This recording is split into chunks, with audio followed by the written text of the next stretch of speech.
মনে করেন না যে ময়মনসিংহের হ্যাচারির মাছ, এই যে নদীর মুড়ি দিয়ে এসে খাড়া হয়ে রয়েছে, এই যে দেখছেন এই রইতেছে এই যমুনা। বর্ষার নতুন পানি ঢুকতেছে, তো কি মাছ মারে হ্যান নিগে বৈশা আছি, আল্লাহ দেহেন নিগে আপনার ঘরে আল্লাহ দেহামু। ওই যে জাল তুলতেছে, আল্লাহ অপেক্ষা করা নাকবো এই পার আসতে যে সময় নাগে। 200 মাছের মধ্যে 10 হামুকই থাকে, এ হামুক বাঁচবি তারপরে হইতেছে মাছ মাপ জোপ করে। ও আজকে না একবারে সেই সাদা গোলছা রে, কেবলই মাছ নিলাম। এর কি ট্যাংরা? জি, এটা হচ্ছে গোল্ডেন ট্যাংরা। সে কি সর্বনাশা কাম হয়ে গেছে গা। বয়েলের ছাও আছে, বয়েলের ছাউটো ছাইরা দেই, ভবিষ্যতে এইটাই 10-20 কেজি হবো। এই যে বয়েলের ছাউ কিন্তু নদীর মধ্যে ছাইরা দিলাম, দেখছেন? হয় রে মেঘ হইছে, এই যে বয়েলের ছাউ ছাইরা দিলাম।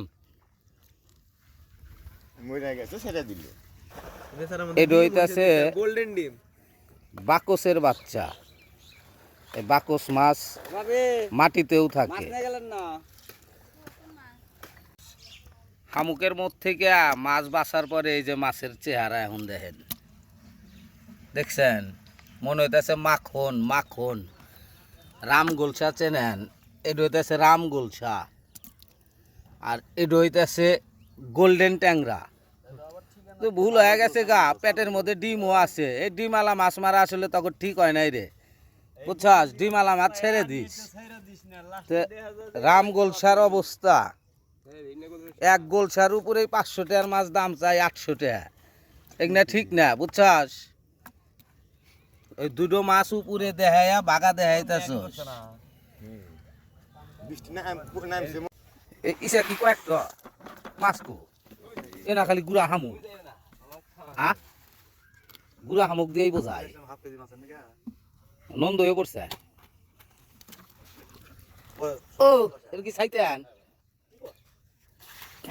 না? সাইতানও পড়ছে, তোর তো ভালোই মাছ পড়ছে রে। গোসই এলেক সবুজের ভাই, এটা না এলেক সবুজের ভাই। তো মরা মাছ কিনে নিয়ে এসে এরা নৌকার মধ্যে দেখাই যে বাইং মারলাম। মাছের মধ্যে যে হামুক গোনা দেখতে আছেন, এই হামুক গোনাও কিন্তু কামে লাগে। যদি কারু বাড়ি আঁশ থাকে, এই হামুক যদি একটা না 5 থেকে 6 দিন যদি খিলায়, যে আজ ডিম পারে 10টো, ও আজ ডিম পারবো 20টো। এই হামুক নেওয়ার নিগাও মানুষে সিরিয়াল দিয়ে থুয়ে দেয়। ওই দেখেন ওই যে বাইসা একখানে থুয়ে দিতেছে,